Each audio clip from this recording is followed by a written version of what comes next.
The following is a local resident producers program.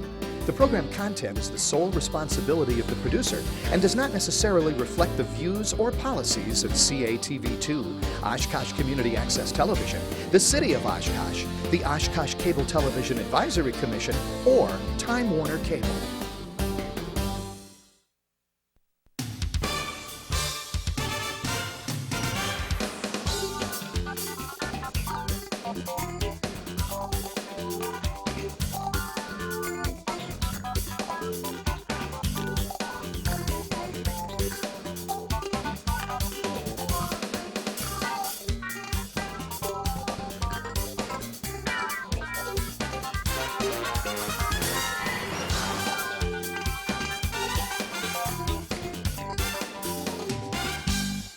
Hi everyone, welcome to another edition of Eye on Oshkosh. I'm Cheryl Hentz along with my guest co-host Dan Rylance, and we're very happy to be joined this evening by a face very familiar to all of you, Jon Urben, who is the director of the OCAT facilities here.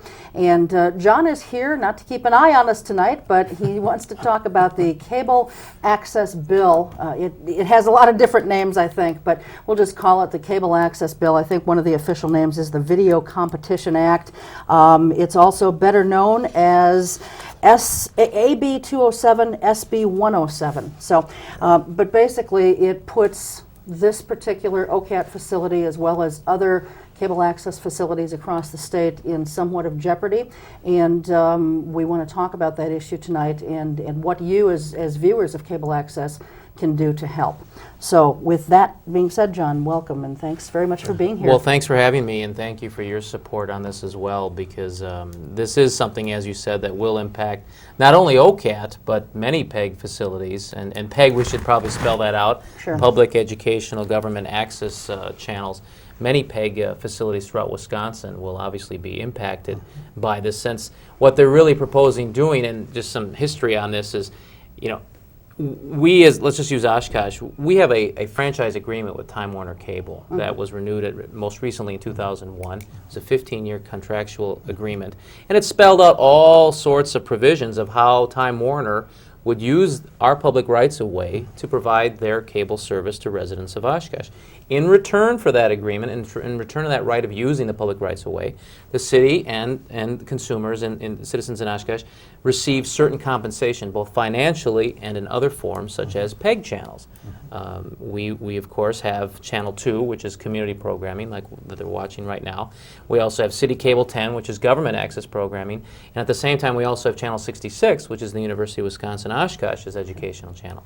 So we receive not only channels from this agreement, but we also receive compensation for the channels through both a franchise fee, and we can talk about that in a little bit, but also in PEG support fee, which is another payment that the city receives, and that money is earmarked specifically to keep these channels up and running. I mean, we have a lot of equipment in the studio here. We have a lot of equipment throughout the place.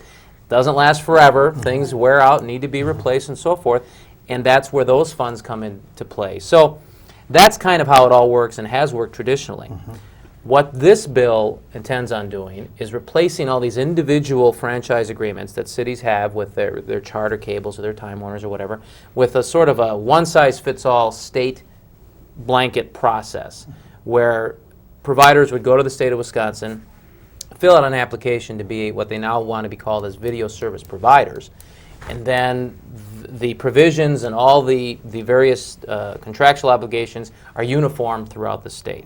It's being done in the idea that it's just too difficult for AT&T, and that's really who's behind this, to really go city to city and do the same thing that cable companies have done for many years.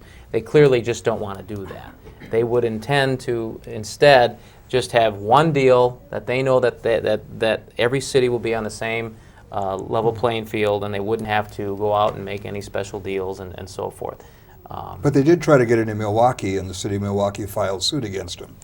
They tried to go ahead and start servicing Milwaukee with their, I think it's called U-verse. The 200 channels. Yeah. This new system that they have. Milwaukee said, no, we're going to sue you if you try doing that. Right. In the meantime, the city of Milwaukee and AT&T worked out this interim agreement, which is, I believe, a 3-year interim agreement, which spelled out many provisions that are more in the traditional sense of a cable franchise agreement. I mean, it had provisions for channel use and a 2% PEG fee support, 5% gross revenue as it is now. Many of the Milwaukee interim agreement provisions are actually stronger than the bill that's in front of us today. And many have said, why don't we use that as a template to use for the state, since AT&T agreed to that down in Milwaukee. And let's face it, Milwaukee has a very large footprint in terms of the size of other communities. So that's over here kind of working around and kind of, I think, going to play some factor as this bill moves forward down the road. The bill is going to pass, though, of some form. We've heard that that's the case, that it will happen. Yeah. It's a matter now of getting amendments in there in place that protect and preserve what we have in terms of PEG funding. And that's really what I want to get to today, is to make people aware of the issue, that this is a threat out there. It's probably the strongest threat we've ever had in terms of PEG access funding. And then, of course, get them to mobilize and get involved, much like many of our producers have already, and written to our legislators and let them know that they're not happy with that. Well, this was started with Phil Montgomery, who's a state assembly person from Green Bay, I believe, right? Right. And one of the things that he seems to have an idea about, and it's a wrong idea, maybe someone has since corrected him, but he was at least at one point of the opinion that all taxpayers are paying for facilities like this, and that is a gross misunderstanding, because if people who subscribe to cable TV look at their bill, they'll see a fee on there, a separate fee itemized on the bill for PEG use. Right. It's a user fee, basically, as well it should be. Is he now understood on that? Did someone set him straight on that part of it anyway? Well, I can't. My first experience with Phil was at the public hearing on March 27th, and I had heard stories about him and so forth. And all I'll say is that his reputation was confirmed at the public hearing in terms of his actions and so forth. Whether or not any of the presentation, I mean, there was over 300 people in this packed hearing room that wanted to testify, and I didn't see many, if at all, against, I'm sorry, in favor of the bill, many in opposition to it. Whether or not any of that changed Montgomery, I really don't believe that probably was the case. But as far as your comment about the money issue and how that all works, you're absolutely correct in the sense that tax dollars are not involved with the franchise fee. The franchise fee is the 5% gross revenue that the cable companies currently pay to the cities. So I'll use Oshkosh again because that's what I know. Oshkosh receives approximately $640,000 a year from Time Warner from that franchise fee. That goes into the city's general fund. Then the city decides from there how much of that general fund they want to use to fund the OCAT operation. This year our operating cost was about $240,000. The balance of that is in the general fund, and essentially is property tax relief. It's used to keep firefighters, it's used to fill potholes, it's used to do other elements within the city. So it's not tax dollars, essentially, that the franchise fee comes from. It comes from people that have cable. Anyone that has cable helps provide the funding for this, and it's a user fee in essence. Why doesn't OCAT get the full $600 and some thousand? Well, that's at the discretion of any council any year. They could increase our budget, they could lower it. It's purely at the discretion of the council how they want to fund our operation. We are viewed as any other city department when the budget cycle comes around, so it would be a little unusual to suddenly see a huge spike in the OCAT budget when you've got other departments that are just as tight and working to keep costs down as much as they can as well. So. Do you have any idea in other cities with PEG channels whether this 2/3, 1/3 is applicable to? That they only get 1/3 of what's collected, or you don't know? I haven't gone and done a thorough study, city to city to see how it breaks down. Certain cities use the full amount, no doubt. But there's also certain cities, mainly smaller, that don't use any of the fees. In other words, don't even have an access channel, perhaps. I think we've done a good balance of providing quite a bit of service for, I think it's a good bang for the buck for the city of Oshkosh. We've done studies in the past that if you were to go out and duplicate our services, the services we provide in terms of programming time and equipment rental and all that, if you were to go out and duplicate that in the private sector, it would be well over $1 million a year in terms of what we put out when citizens can come in and use the facilities and the kinds of programming we cover, et cetera. So I think you know, in terms of what is spent on our annual budget, which is about $240,000, to what we put out in the community in terms of programming, I think it's a pretty good value for the residents of Oshkosh. So you said earlier, John, that AT&T is really kind of behind this. Are they wanting to come into every market? I mean, have they talked to the city about coming in here? I don't know of any direct contact they've had in regards to providing that UVerse services. I do know they've been in contact with the city attorney's office and the public works department because they want to start installing these boxes. These I think they're called fiber conversion boxes that would be used to help convert this UVerse technology. I don't pretend to know a lot about how this all works essentially, but the UVerse technology it's a mix of the new fiber that AT&T will have, using also your existing copper lines from wherever that ends on their end to your home. So they have to use these fiber conversion cabinets, and these boxes are huge. They have to use these boxes to convert those signals from fiber to copper. And I do know that they have had conversation to find out where they can put them and so forth. And I understand that the way it works is they're allowed to use the public rights-of-way for these boxes. I think the stipulation was, though, as long as it's not to provide a video service, video programming. And that's where it starts to get a little sticky, because AT&T would claim that that's not what the service that they provide. And I think everyone else would think that that is what they want to do.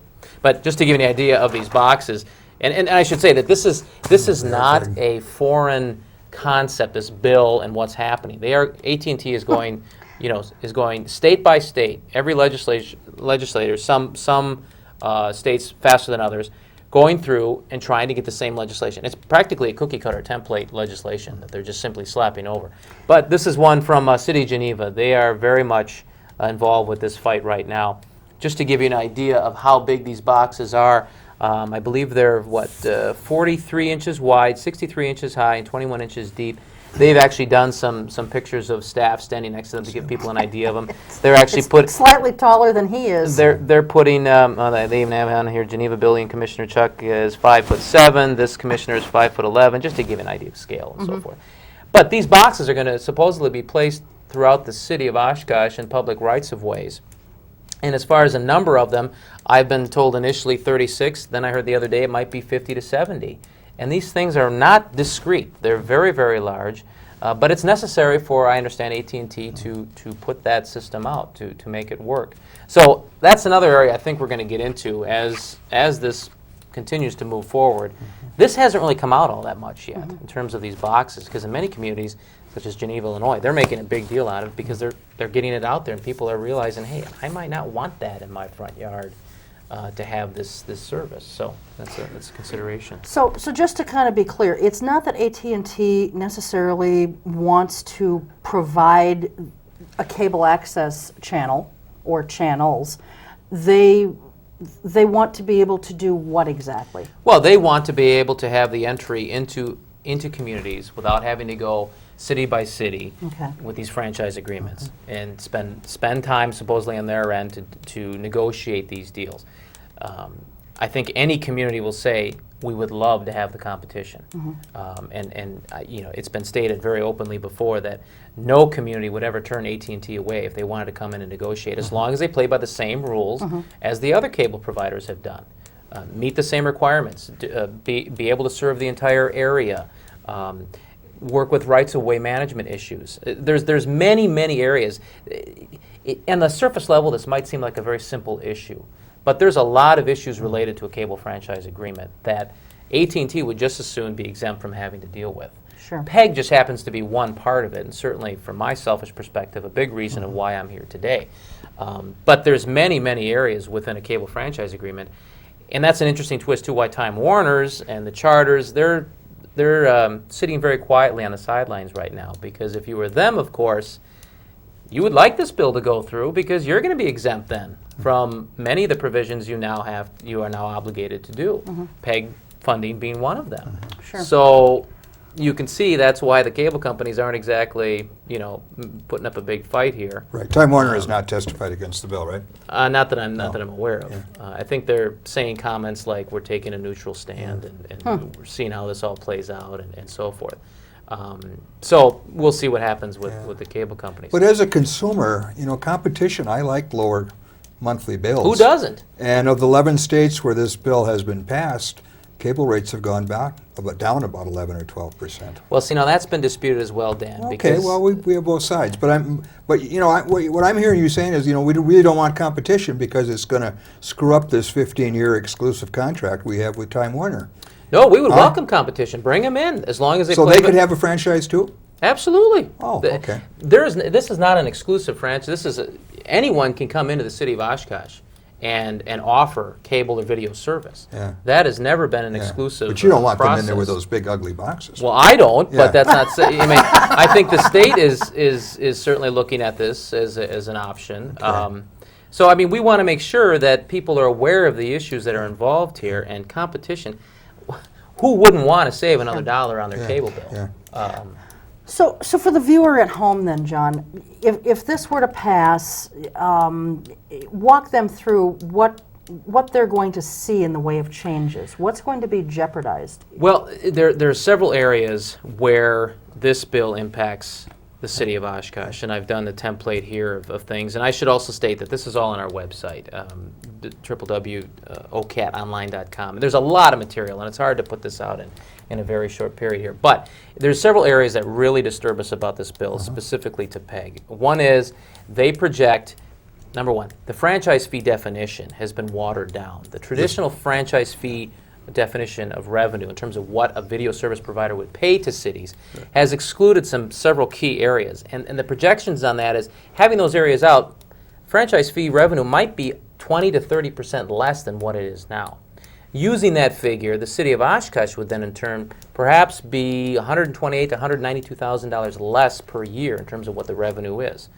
Over a 9-year period, and I use that number because that's the time left in our current term with Time Warner, that could be in upwards of over $1.5 million right there alone, just in terms of lost franchise fees. And again, this is the issue where it comes into play because that money goes into the general fund. If we if we have less of that coming in, either it means they're going to have to make it up off of OCAT and not provide us with our operating budget, or they're going to have to somewhere make that up because property taxes might go up because of that. So that's one area we're concerned about. We would like to see the gross revenue definition stay the same, stay as the traditional sense. And the city of Milwaukee interim agreement with AT&T addressed that. They agreed that. You're saying the bill is still 5%, but what constitutes the 5% is less. And that's where Montgomery is Yeah, saying, yeah. you're getting your 5%. Right, but What's they've it's changed. apple to apple? Yeah. It's not apple to Yeah, I apple. The understand devil's that. in the details. The other area is the PEG support. This bill prohibits, actually says prohibits PEG channels from getting any sort of PEG funding support. And this is where it differs a little bit from how the traditional sense is. Currently, we receive from Time Warner, as I said earlier, about, on average, $97,000 a year we can have allocated for PEG support, equipment, etc. In this bill, that's gone. We would lose all of that. So we would not have any funding to draw upon. We would have our operating budget every year, but beyond that, and in our operating budget, it's practically all just bodies and pencils. There's really not a lot there. So that's a big area of concern. Over our 9-year period, again, that's about $870,000 we would lose in terms of having that funding coming in. Transmission costs. That's an interesting part about this bill. Currently now, if we have Time Warner is responsible for getting our signal from City Hall up to the Kimberly head end. From the Kimberly head end, it goes back out and serves the houses. We don't have to do anything with that. We don't have to, they handle all the technical aspects of that. In this new bill, however, and this is where it gets interesting, the obligation of transmission falls on the municipalities to deal with that. The AT&Ts are saying, we don't want to deal with the transmission issue. You have to lease T1 lines, and this is another issue I'm going to get to. You have to lease T1 lines to get that to us. And that's their suggestion. That's their answer to get our signal, which is a broadcast quality NTS signal. They want us to lease and basically web stream it. And that segues into the next issue here. They want us to web stream our PEG channel. And that's how they're going to distribute it. It's going to be in sort of a web stream version of what you see now, which I don't think anyone's going to stand still for once they see that. It's one thing to know you're watching it on a computer just for bits and pieces, but to expect that you're going to see every channel, every programming on 2 or 10 on a web stream version, I don't think is going to fly. But the transmission cost, jumping back to that very quickly, we would have to pay for our equipment to make this transition possible. There's some encoder equipment and so forth that we'd have to pay for. Then there's these leasing costs. AT&T believes that the leasing costs will be about $1,000 a month per channel. Well, we got 2 channels. That's $12,000 a year times 2, $24,000 a year just to pump this through some T1 lines. So someone might say, well, okay, fine. That's AT&T though. You still have Time Warner over here. What's the big deal? Well, the way the language will fall then, Time Warner would be able to play by the same rules. So who's to say Time Warner won't say, well, you know those fiber lines we have running, those nice clear-cut fiber lines we have running from City Hall up to Kimberly? Well, we're going to be charging you for that from now on. Well, here's the deal. How much are they going to charge us? We have no idea. The only numbers we have is what some other cities have had to be charged, and those are as high as $1,400 a month. Well, that's $17,000 a year then. So there's devil's in the details on this bill, and as you get into it and you start really looking at it from a PEG perspective, it really starts to smell. The signal quality, I talked about that. Here's a big one that's really been making a lot of news. There are some PEG channel content requirements in this bill that specifies that PEG channels have to be used a minimum of 12 hours a day. They have to have 12 hours of programming on per day, 10 and a half hours of which have to be locally produced and non-repeated. So we kind of did some looking at that, just glancing at others. I think outside of CNN and ESPN, I believe that those were the only 2 network stations that could even meet those criteria. If you look at any affiliate, any network program station around, they would have a hard time, if at all possible, to meet those requirements of 10 hours a day of non-repeated programming. And guess what? If you don't meet those requirements, the video service providers get to pull those channels for their use. So it's almost as if it was set up intentionally to almost make it... My problem with that argument and some of the others is that you're talking about the original bill, and Montgomery's office says that 12-hour thing is on the table. He's willing to negotiate on that. Great. We haven't seen anything, though. Yeah. But all your comments relate to the original bill. There's a flux of amendments out on this bill. And you know, they're going to change. I don't know how they're going to change. I hope they do. But the original bill is not going to be around. And the co-sponsor is a Democrat senator from Milwaukee, so it has bipartisan support in both houses. So, you know, I hear what you're saying, but all I'm saying is that it's really in flux.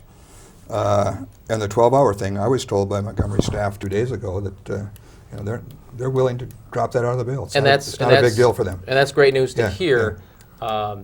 With listservs and everything, you know, information spreads so quickly today. I have not seen anything to indicate that that's the case yet, but hopefully that'll be the case. Okay. I think a lot of it is as this information's been getting out there, people are starting to understand it. They're starting to realize sort of this is just a some first of the round shortcomings of the bill and so forth. But it is important too, though, Dan, that people do contact their legislators to make them aware of the value of these stations, because too often that's not the case. People just they see it on. They like the council meeting. They like to see what's happening in the community, etc. But they don't always communicate that to us on the state level. We've never had to do anything along these lines to make that aware. And what we've found out is not every community uses PEG to the extent that others do. I've been told by legislators that we use ours a heck of a lot more than many communities do, and we're sort of an oddity in that sense. We went down. We had 6 people testify from across the Oshkosh community in support of the amendments and so forth, and that was a real eye-opener for some of these legislators in terms of how we do a great job of involving not only the community but the city and departments and so forth. So, so it's not that you or your staff is opposed to the bill per se. You're okay with the bill provided there are amendments put in place that leave funding essentially intact, so that programming is not jeopardized in one form or another? Well, I think to Dan's point earlier, I think the bill's going to happen regardless of whether we like it or not. I mean, if I had my choice, I'd say I'd wish the bill to go away. But given the fact that competition's a pretty strong word. It resonates well with voters and citizens. I mean, who doesn't want competition? So they've really picked that, the key words well on that. So if it's going to happen, then let's make this as palatable as possible for PEG facilities, and that's what my role is here. So yes, we are in favor of the amendments, And those amendments are, yes, to preserve. I mean, we're not asking for anything above what we've already, been accustomed to getting in terms of funding, but preserve the PEG support concept. That is something that we need to have. Maintain the gross revenue definitions in their traditional sense. Don't start watering it down with all these weird little exclusions to everything. Have the transmission issue, which is make them come and get our signal. Why should we have to absorb additional costs to feed them the signal that the cable companies have been doing for years and years and years? I have nothing but good things to say in terms of Time Warner's technical support, customer service support from our perspective. I know cable companies don't have a lot of friends throughout the state, and that's why a lot of these bills move so well because of that. But in terms of locally here with Time Warner, they've been very, very good corporate partners, at least in terms of working with PEG facilities. I have nothing bad to say about them in that sense.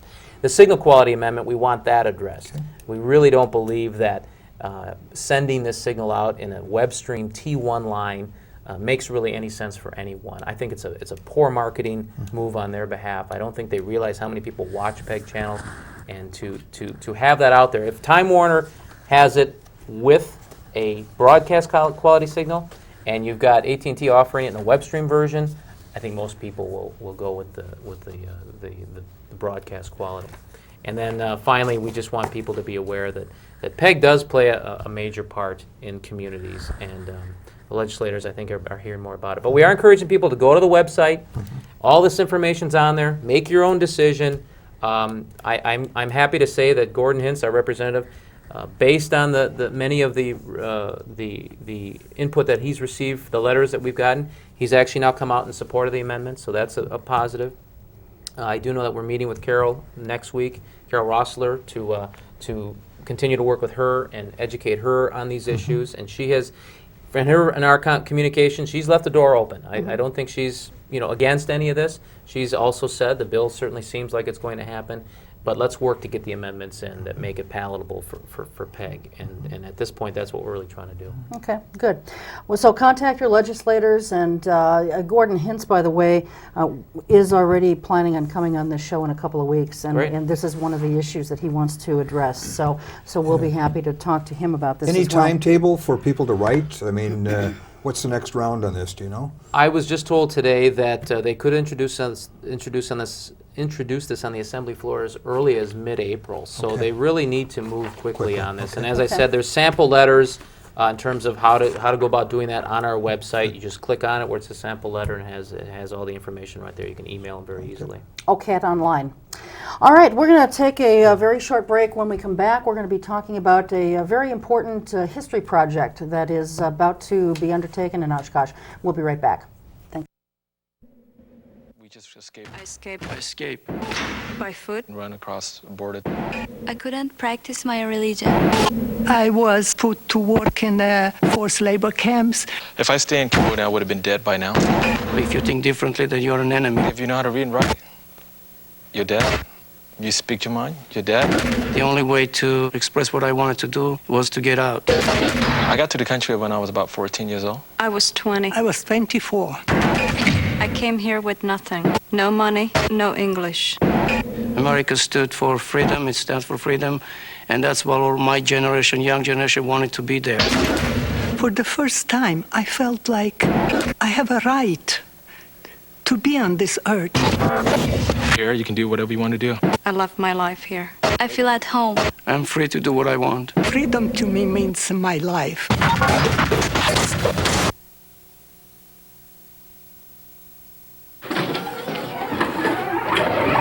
How you doing? Hi. Hi.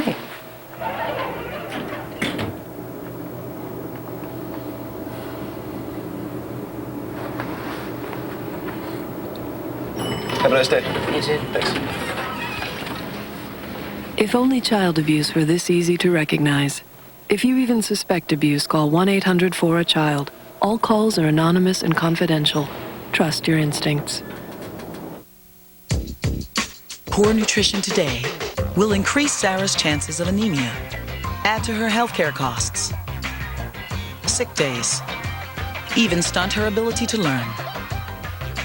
And the thing is, Sarah's not even born yet. Get proper nutrition before it's too late. Call or visit WIC. WIC provides nutrition information, healthcare referrals, even food. Your child has you, and you have WIC. Welcome back, and we are now joined by Dr. Stephen Kercher. He is an associate professor in the history department here at UW-Oshkosh, and we're talking about the Black Thursday Oral History Project, and we'll get into what the project is, how it evolved, and all of that during about the next 15 minutes. So thank you very much for being here. We appreciate it so much.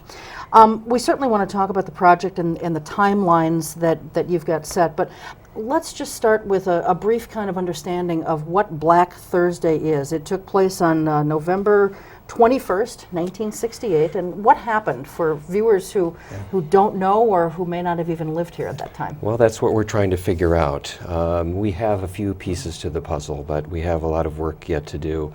This we do know. On that day, November 21st, 1968, students, members of the Black Student Union, African American students who were studying here at the campus, became very frustrated with what they believed to be the school administration's lack of response to some demands and concerns that they had about their treatment on campus and within the city of Oshkosh.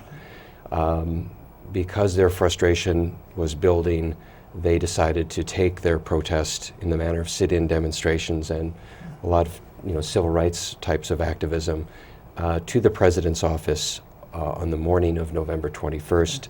94 of the over 100 students went over to Dempsey Hall and brought the protest to the office of the president, Roger Giles.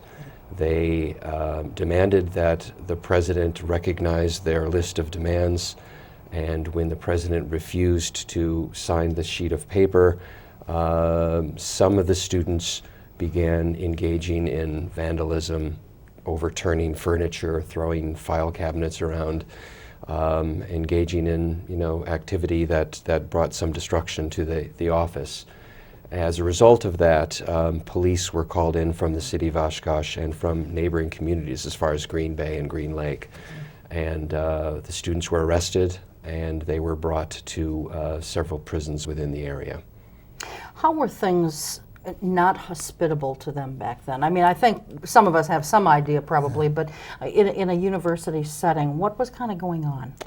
Well, there were a lot of problems that students encountered with some faculty members. Some faculty members gave them the sense that they really didn't think they were qualified to be at the university. We've heard some truly outrageous things that some individuals heard from some staff. They didn't think that the administration really provided them with the support that they needed in order to succeed. They were coming here under very difficult circumstances, and perhaps most importantly, they were recruited to come to this campus and to this city with promises that they would be given financial aid and lots of assistance. And when they came here, that aid wasn't forthcoming. In fact, we're beginning to learn that some of the students never received some of the checks that they were supposed to receive, and as a result didn't have money to buy food on Sunday, for instance. And these are the types of things that began to build over the course of the fall semester, and it reached a boiling point. And that's what I think was the main concern. Okay. What happened to the students? Another question that we're trying to answer, and that's the hardest one. We frankly don't know what happened to most. Now, you do say in your leaflet here that 82% of the 114 were expelled? Yes, that we know. That you know. The long term I was addressing, okay, we don't sure. know. In the short term, 94 of them were first suspended and then expelled from the university. They were allowed to return to the university a year later, and some did, as a matter of fact. Others dropped out of college. We are aware that some actually were drafted into the Army and went over to Vietnam. It'd be very interesting to know if any of those students suffered, injury or were perhaps killed in Vietnam. Some of them, moved to other campuses and tried to enroll. Some had the feeling that they were blackballed, that they wouldn't get accepted into other universities. Sadly, I spoke to a woman a couple of weeks ago from Milwaukee who said that was her only chance to go to college, and she never went to college again. She's now trying to get her degree at Cardinal Stritch in Milwaukee, and after all of these years, 40 years, to get her degree. This is not an isolated case in 1968, though, is it? By no means. This is happening all over, right? By no means Yes. is it isolated, Yeah, yes. yeah. Columbia University in the spring of 1968 was perhaps the most famous. But I think what marks this story as interesting is that it happened in Oshkosh. You know, this isn't Berkeley, Right. this isn't Chicago, this isn't an area that was used to much student radicalism or social conflict, and it put Oshkosh on the map temporarily in a bad way, in a way that I think bothered many people in Oshkosh and still does. Okay. Let's, you know, we're kind of splitting this half hour up into two segments here, so we're already quickly running out of time, unfortunately. So let's talk about your project. What are you hoping to accomplish with this project? Our primary goal is to collect the memories of as many people who were a witness to this event, somehow involved in this event, even in a most tangential way, and record for posterity, for history, the event. It's never been fully documented. We have papers, we have records from the administration, but many of the voices have been lost. They've never been captured. Stephen, these are going to be oral interviews? Oral histories. Okay, transcribed eventually? Some of them will be transcribed. Okay. That's a very expensive process. But no video interviews? No video interviews. They're strictly on tape. And we will take those oral histories and then create an exhibit to mark the 40th anniversary of this event in 2008 here in Oshkosh. And so people here in Oshkosh will be hearing a lot more about the project. What interests us most right now is getting the voices of as many people as we can. The voices that we don't have are of the students, many of the black students, and of many of the people of Oshkosh, many of the people who lived here in Oshkosh, who may have served, you know, in the police force, who may have been just residents in Oshkosh and who might have been aware of the issue and might have been concerned about it. Those are the people that we really need to hear So from. you want all participants, not just the black students? Absolutely. A good history is a fair and balanced and nuanced history. There's no easy moral here.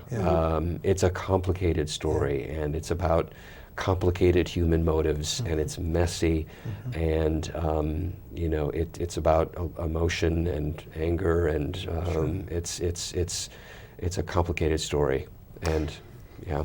And you've got a timeline for this also. Walk us through the timeline for the project, if you would. Sure. We're really engaged in the process of collecting oral histories right now, interviewing people. We're doing that pretty much full time. And we'll continue doing that throughout the summer. Really early summer, but it looks now that we might do this until late summer. And then we'll gear up for the preparation of the exhibit in the next academic year, and have the exhibit in the fall of 2008. On the night of November 21st, 2008, we will have at the Oshkosh Opera House an event open to the community, open to all of the people who participated in the project, commemorating the 40th anniversary. And from that point, we'd like to see this become a traveling exhibit. We think that there might be some interest down in Milwaukee. We think that there might be some interest amongst a reading public and scholars. There's a lot of new scholarship about the later 1960s and early 1970s civil rights movement, or Black Power. And this project, in a way, kind of reflects the resurgence of interest in this on a very local level. And you said you want to hear from everybody who has any kind of knowledge of this or memories of it at all. How would they go about contacting you? There are two ways. If you use email, we have an email address that goes directly to me and my partner, Jeff Pickron. And that email address is blackthursday, one word, blackthursday at UW-Osh.edu. For most people, it'll probably be more convenient to call our hotline. That number is 424-2289. Okay.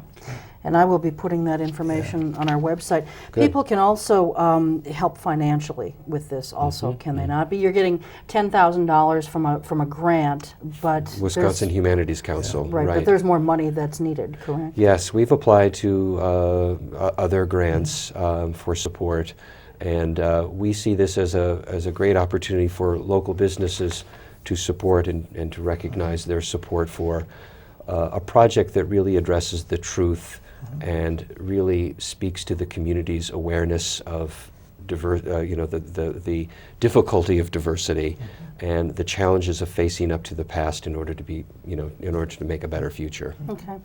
How have things changed in the last 40 years? Because certainly I think they've gotten better, but we still hear about oppression on campus with certain types of minority groups.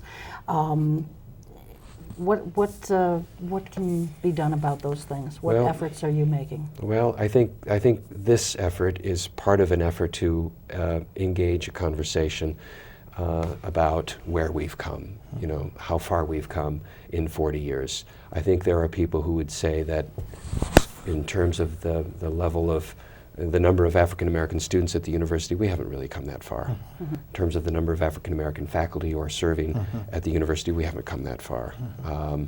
But the good story here is that we are doing things, and the university has made great strides.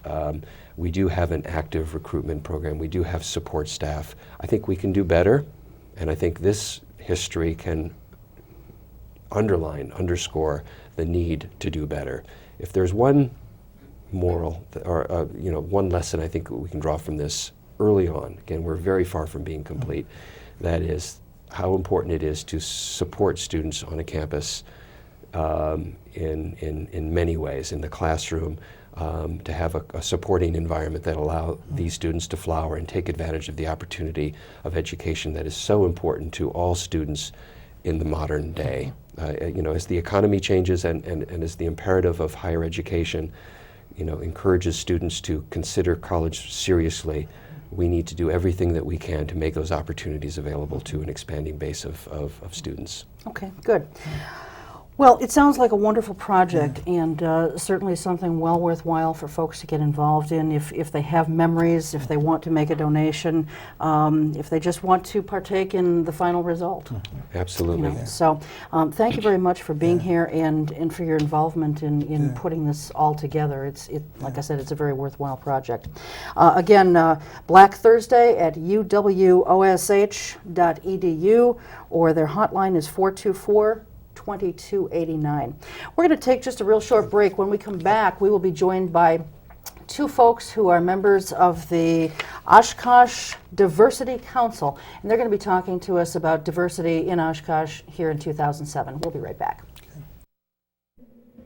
We just escaped. I escaped. I escaped. By foot. And run across the border. I couldn't practice my religion. I was put to work in forced labor camps. If I stay in Cambodia, I would have been dead by now. If you think differently, then you're an enemy. If you know how to read and write, you're dead. You speak your mind, you're dead. The only way to express what I wanted to do was to get out. I got to the country when I was about 14 years old. I was 20. I was 24. I came here with nothing. No money, no English. America stood for freedom, it stands for freedom, and that's what all my generation, young generation, wanted to be there. For the first time, I felt like I have a right to be on this earth. Here, you can do whatever you want to do. I love my life here. I feel at home. I'm free to do what I want. Freedom to me means my life.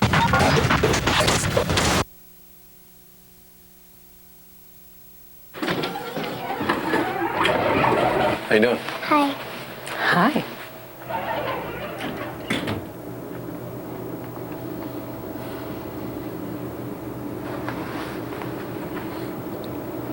Have a nice day.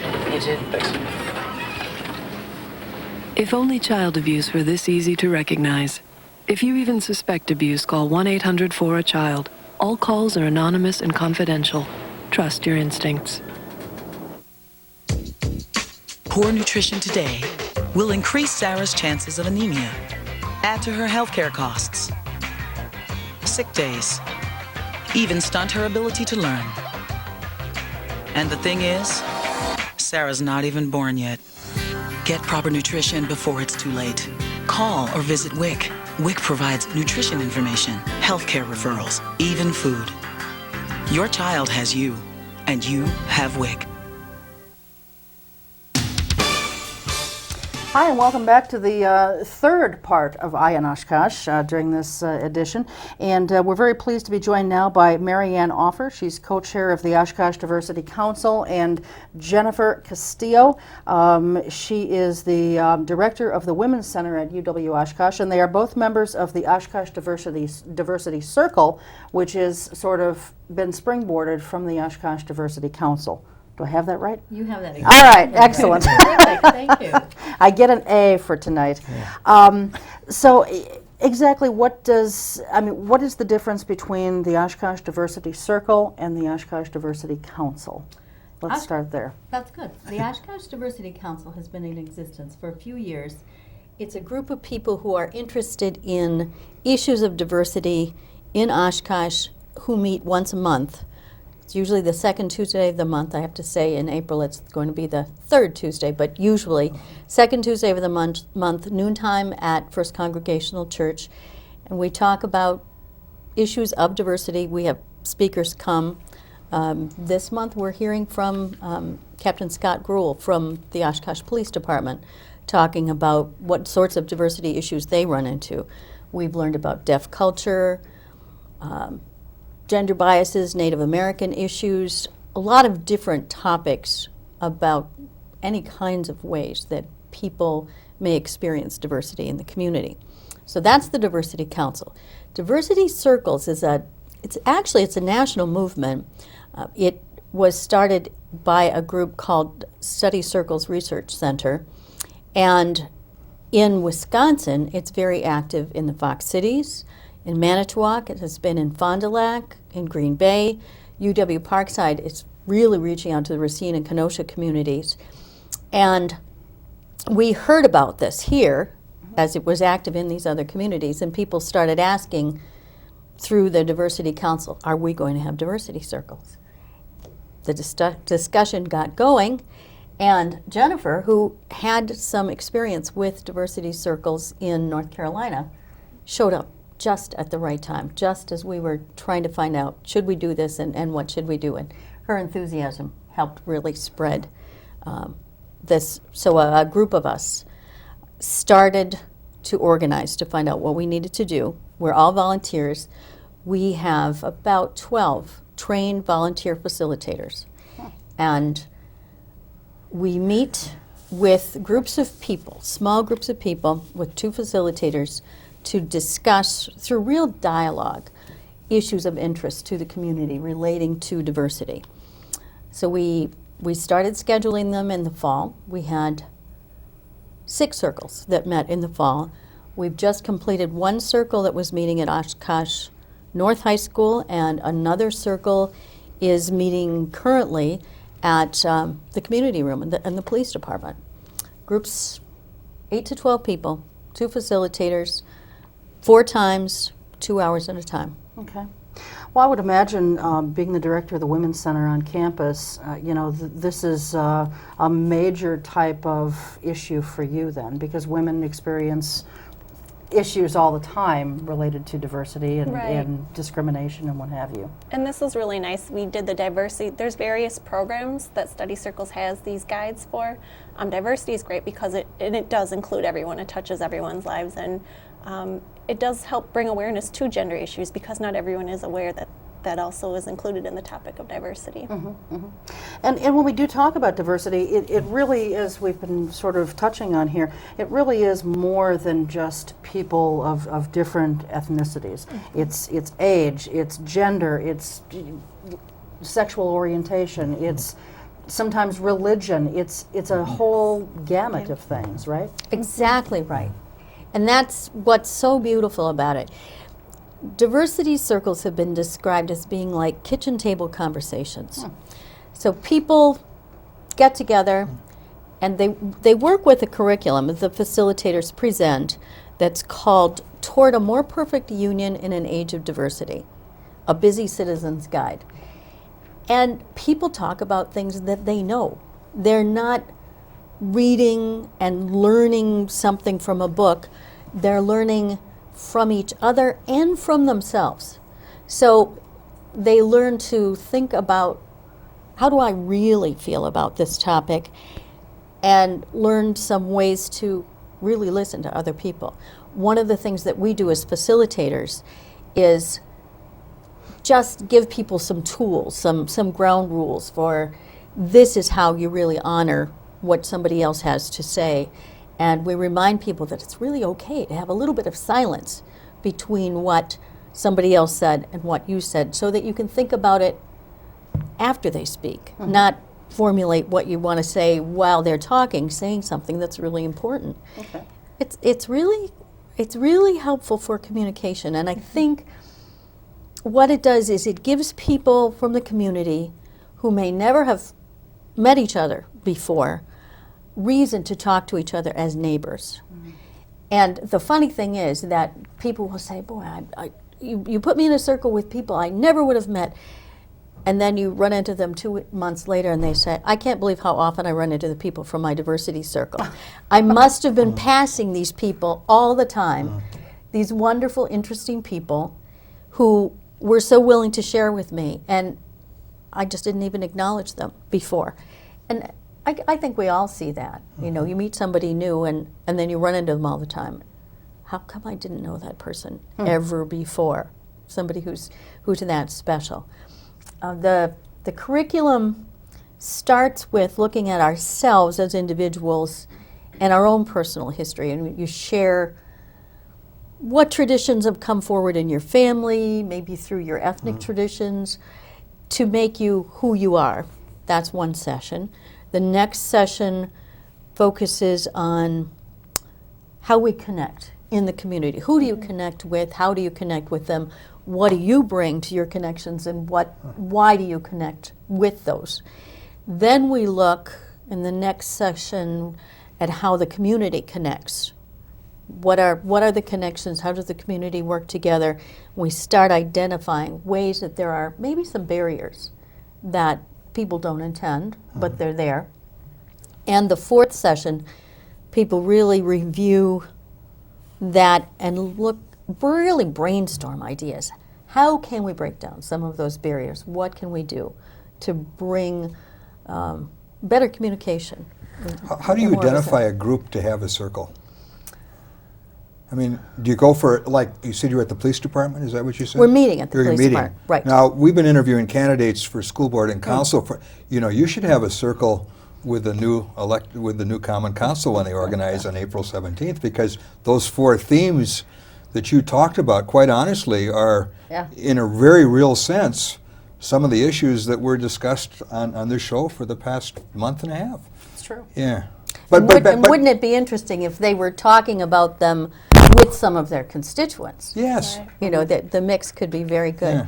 We are, whenever we have new circles coming up, we put the word out. We're very happy that the Northwestern has this new community newsroom, so we can post it there, but we send it out through every email list we can.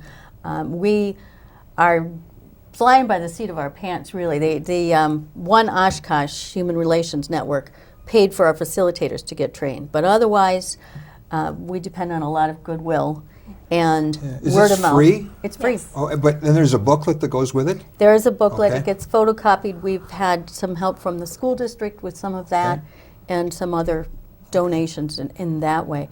But so we keep building lists, and it is the sort of thing that we ask people to identify what their diversity might be. You know, what can they bring? And we ask people what their age is. So we end up with groups where we have very senior citizens and high school students together. Men and women, people of different ethnic backgrounds, as much as we can mix a group up. So you've had 6 circles so far? We had 6 in the fall and 2 more now. Okay. And we are, the Action Forum. Do you want to tell them about that? Yep, the final piece of a study circle is, of course, it's a process where you dialogue, but another powerful part of that is that we come together, and it's at the end, and all the circles that we're meeting separately come together for this, what we call Action Forum. And I don't know if you want to elaborate on the details of... it's bringing ideas. We've made notes from each group. The facilitators have made notes of the highlights that the groups wanted to think about and focus on. And those from all the circles will be brought together.